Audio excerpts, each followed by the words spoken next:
Hello, my friends. This is September 6th. This is End Times Analysis. I'm Pastor Jeff. Get a cup of coffee, take a seat, and let us reason together. We are looking at Ezekiel 38:16, and I will read it for you. And you will come up against my people Israel like a cloud to cover the land. It shall come about in the last days that I will bring you against my land, so that the nations may know me when I am sanctified through you before their eyes. O Gog. That is an amazing statement. Let's break this down. Like a cloud to cover the land. This is describing the army. If you've ever been out on a clear day and all of a sudden a mighty storm, or we might even call it an evil storm, is coming up, it covers, even blocking out the light of the sun. This could also mean, some commentators think, like a cloud could also mean a great air force, an air assault, what we might call. We don't really know. We just know that it is a cloud. It is a huge amount of forces. Like I said, God is continually in this chapter explaining the size of Gog's military might, how many people it will be. It will be uncountable. I mean, I'm going to venture out on a limb. I'm thinking there has never been an army this size up to this point in the history of the world. Now, I think the Antichrist army that will come up, and of course the army that will come up in the last days, when when Satan is freed from his 1,000 years, will be much bigger. But up until this time, the Gog coalition will be the largest army the world has ever seen. I'm going out on a limb. That's my opinion, but that's what I am. I believe this will be the largest army. It said you will cover the land. Now let's think about this army. In order to have an army this size, you either need one or two things. You have to make some decisions. One, you will be a very rich nation, because you not only have to have this army, you have to feed it, you have to equip it, you have to train it, or you're going to be very poor. The Soviet Union had an extremely huge military might. They were on parity. Some people say they even surpassed the United States in the military. But they had a very poor country. They did not have the consumer goods. They did not, the feeding of their country. They had to import grain. They had to import so many things, but their military was first rate. They had a first rate military. Now, like I said before, when you have a military like this, because you're not asking your military just to hold a line, dig in, be defensive. This military is making an offensive operation. Ask any person who's been in the military, ask any strategist, ask any tactician. They will tell you offensive operations are much more difficult than defensive. And this army is on the move. Not only is this army huge, not only is it well trained, it has to be for it to move like this at this speed, because it says before, even a storm will move fast in this area. It has got to also have something else. It's a coalition. What made the old Warsaw Pact so fearful from the NATO side was they were cohesive. Yes, there was Poles and there was Czechoslovakians. Yes, I know it's Czechoslovakia now. But at that time it was one country. There were Hungarians, there were Romanians, Bulgarians, and depending where Yugoslavia was at the time, sometimes they were an ally, sometimes they were pushed out. It all depends who was the general secretary at the time. Every one of them had the AK-47. Most of them were given Soviet tanks, the T-62s. They had some had T-54, some had a little bit more. They were all cohesive. And of course, most of the military, they had a lot of individuals who spoke Russian, especially in the military. Think about this. You are a Gog. You're Gog. You have this coalition coming from all places. We talked about it. You're going to have Libya, or what they call Put. You're going to have Kush, which could include part of Ethiopia. You're going to have Persia. You're going to have, oh my God, I can't believe it, Gomer. You're going to have Tomaga. from the uttermost parts. You're the prince of Mesha and Tubal. You're the chief prince of Rosh. Sorry, the chief prince of Mesha, Tubal, the prince of Rosh. You're going to have many individuals. They're going to speak many different languages. How do they communicate? I have the answer. Even under the old Soviet Union, many of people from these nations went up to the University of Moscow and other areas to to train. Before Moscow, before the Soviet Union invaded Afghanistan, many people claimed that Afghanistan was a client state of the Soviet Union. It fit into that paradigm. So the Soviet Union brought up large portions of the Afghan army and trained them in Soviet military schools. So in order to be trained at a Soviet military school, you have to have some idea of the Russian language.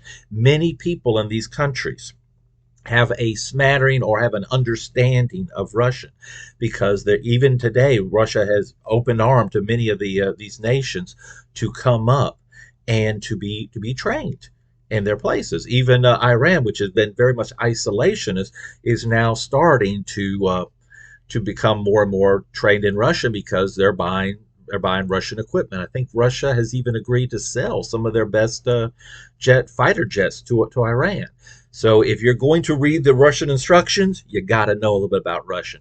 Plus, many of these nations, I said, have had long histories with the old Soviet Union and with Russia.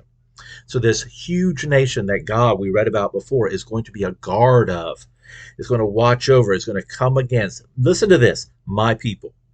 God has drawn a line.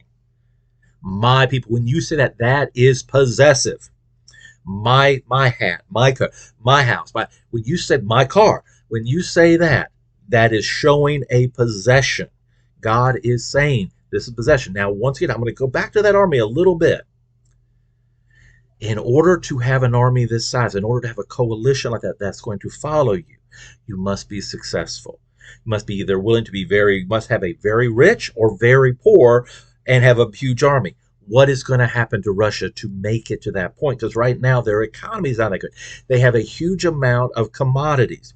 Many people in the economic sphere has said there's going to be a commodity revolution, or you're going to see the commodities, the oil, the gold, the timber, the grain is going to go up and up and up in price, while the fiat-based economies, which is money, paper money, are going to become lesser.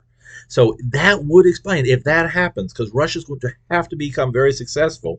Because not only that, remember, we talked about that before, they're all riding horses. They're all done. Russia is going to equip the armies that are there. Now, that could be one of the reasons why they're right now, God has allowed the Russia-Ukraine war, because the Russian war machine is now clicking. Before they couldn't do it. It took them time. Right now, they're even talking about buying some artillery shells and other weapons from North Korea. In order for Gog to supply, and this military, an army travels on a stomach by Napoleon, in order to supply, equip, and train his coalition so they are a cohesive unit marching in an offensive operation, he has to bring them up. They have to understand the language. They have to understand the weapon system. They have to understand the tactics of what they're doing. There's a huge difference between a well-organized military and a mob. Now, at one time, way back when, I would say even up to the time of Napoleon, most of the armies were just gathered together. They would line them up, rudimentary training. Most of them knew how to shoot a musket, but the rudimentary training, and then they sent them in. This is not that kind of army. This is a modern, well-equipped army. It said all riding on horses. And to have a line of horses going there forward takes training. This is a well-equipped, well-trained military. And God has now set a precedent. My people, you will come up against a cloud, against my people Israel, like a cloud to cover the land. It shall come about in the last days, or at the end of time. This will come up once again. According to the Apostle Paul, we've been in the last days since the crucifixion and the resurrection of Jesus. So this war could happen at any time. I believe personally it will happen about 3 years before the tribulation. That's what my study, my analysis. But a lot of people say this will be in the tribulation. I'm just saying they're going to be It says they're going to be later on, they're going to be burning these weapons for fuel for 7 years. They're going to be burning these weapons in the Millennium Kingdom. I just don't see that happening. If that happens way at the end, I just see it happen to be 3-4 years before the tribulation period. And this might be the thing that ushers in the Antichrist. Because after a war like this, people are going to want peace. And when people are scared, they do look for a strong leader. So all of this might be happening. It said you'll come about in the last days, at the end of the age. I will bring you against my land, so that the nations may know me. This is almost like what God was talking about with Moses, about Pharaoh. I will be honored through Pharaoh. It's kind of bringing that paradigm in. God is using this as a way to show his might, his glory. Yes, you think you're strong, but guess what? I'm God. That's what he said. I am God. These are my people. And you have come against my people, my land, like a nation, like a cloud. But guess what? I'm in charge. And it says, my land, so that the nations may know me when I am sanctified through you. I'm sanctified through you before their eyes, O Gog. Like a cloud. We talk about that. The last days, so that I will bring you against my land. God is in sovereign control of these events. Yes, Gog had an evil thought. Yes, it was his idea. God is using this and bringing them in. It says, I put hooks in your mouth and bring it. But yes, Gog is not, we talked about that, he is not a puppet. He is not a mannequin that you can move around and do. He does have a will, does everything, but God is bringing him down. He had an evil thought. It is happening. That the nations may know me when I am sanctified through you before their eyes, O God. When this happens, when the destruction of Gog's army happens, everybody's going to know it. How do you spin this? How can you say this wasn't God? There is no nation coming to help Israel. There is nothing between them and total victory, maybe even total annihilation of the Jewish people. But God stands in the way. God said, my Lord is a warrior. He is that warrior that comes in and saves. There's no way you can spin it. There's no way you can say, well, this happened this way, or this happened that way, or this happened. It can only be God. And I believe now different groups call this thing different names.